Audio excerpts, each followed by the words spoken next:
Halo Sobat Tali teman semuanya, pada episode kali ini saya akan mengajak Anda untuk berkunjung ke salah satu alun-alun yang ada di wilayah Provinsi Jawa Timur, yaitu alun-alun Kota Trenggalek.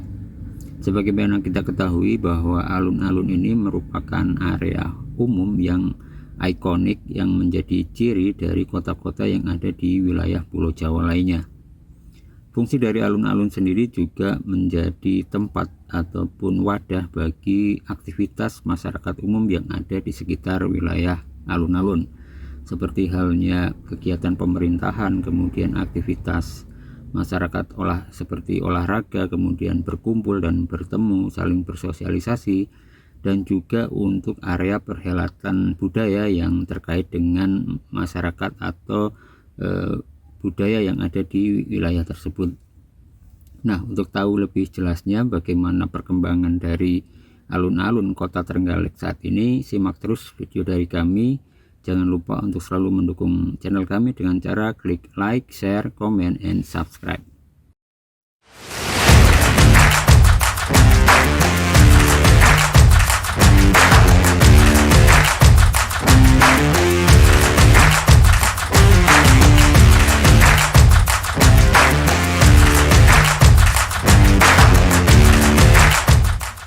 Kabupaten Trenggalek terletak di bagian selatan Provinsi Jawa Timur, berbatasan dengan Kabupaten Ponorogo di sebelah barat, Kabupaten Madiun dan Kabupaten Nganjuk di sebelah utara, Kabupaten Tulungagung di sebelah timur.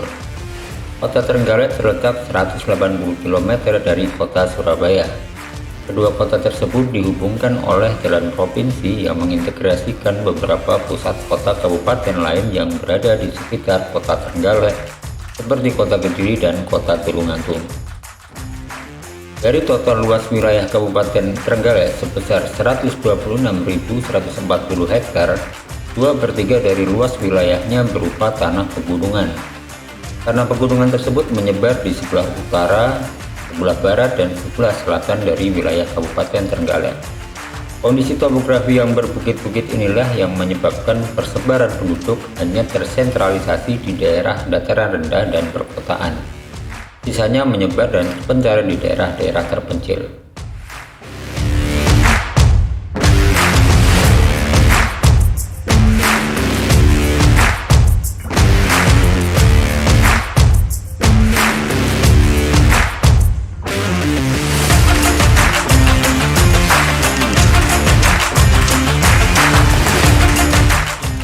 Alun-alun merupakan suatu lapangan terbuka yang luas dikelilingi oleh jalan dan dapat digunakan sebagai tempat kegiatan masyarakat yang beragam.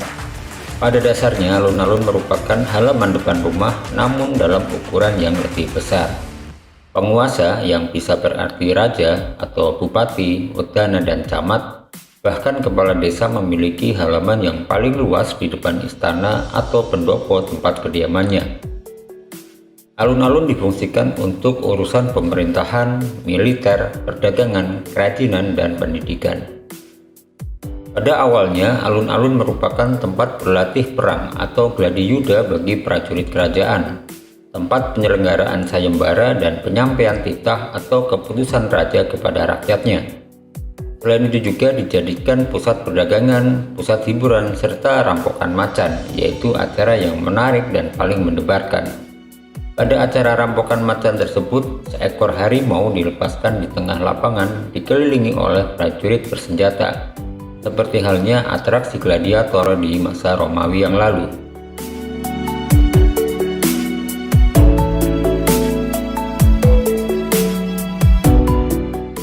Dari rentang waktu sejarah, alun-alun sudah ada sejak zaman Hindu-Buddha.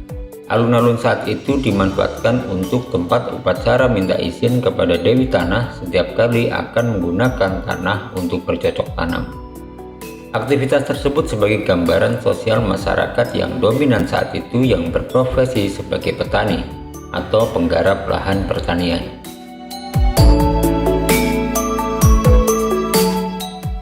Pada masa Kerajaan Mataram, alun-alun berfungsi sebagai pusat administrasi dan sosial budaya bagi penduduk pribumi. Pada masa masuknya Islam, alun-alun berkembang fungsinya dengan dibangunnya masjid di sekitar alun-alun. Areal yang luas di alun-alun dimanfaatkan untuk kegiatan-kegiatan hari besar Islam termasuk sholat Idul Fitri. Syiar perkembangan Islam saat itu membawa perubahan dalam perancangan pusat kota, sehingga alun-alun, keraton, dan masjid berada dalam satu kawasan yang di dekatnya terdapat jalur transportasi.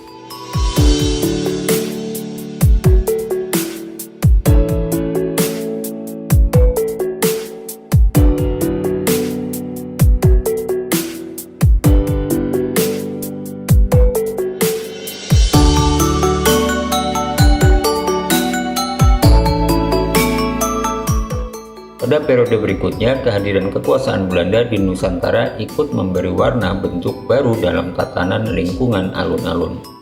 Hal tersebut terlihat dengan didirikannya bangunan penjara pada sisi lain alun-alun. Pendirian bangunan-bangunan untuk kepentingan Belanda sekaligus mengurangi fungsi simbol alun-alun dan kewibawaan penguasa setempat.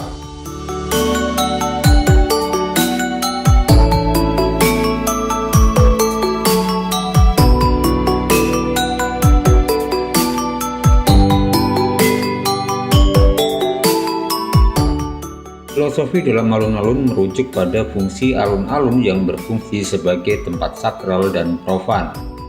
Alun-alun merupakan gambaran manusia sebagai makhluk yang memiliki dua unsur utama, yaitu jasad dan ruh.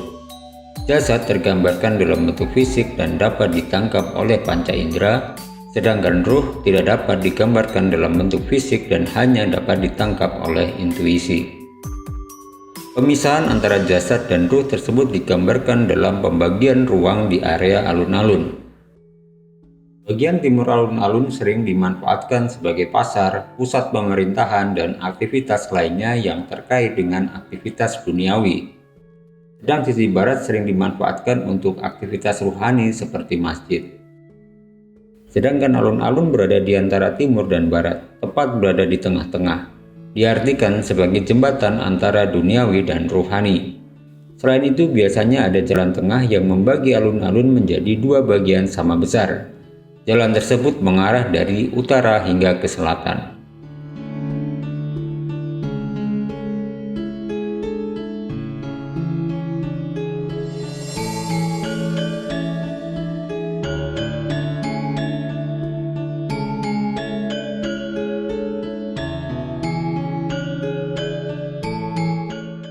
Seiring waktu, alun-alun terus membentuk dirinya sendiri sesuai konteks zaman.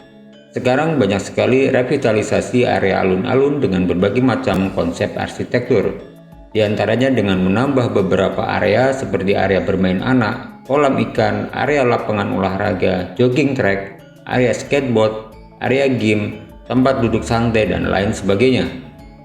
Fasilitas turunannya pun turut disediakan seperti kereta kuda, mobil penumpang, dan alat transportasi lainnya. Meski sudah berkembang pesat, tetapi tidak menggeser fungsi alun-alun sebagai salah satu area umum untuk ruang publik bersosialisasi dan menciptakan kehangatan dan keakraban masyarakatnya.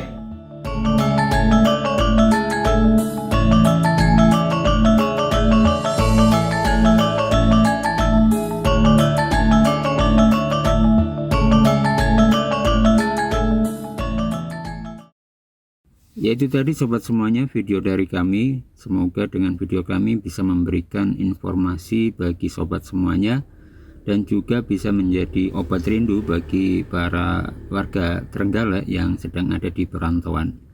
Kita bertemu lagi di episode selanjutnya. Jangan lupa untuk selalu mendukung channel kami dengan cara klik like, share, komen, and subscribe.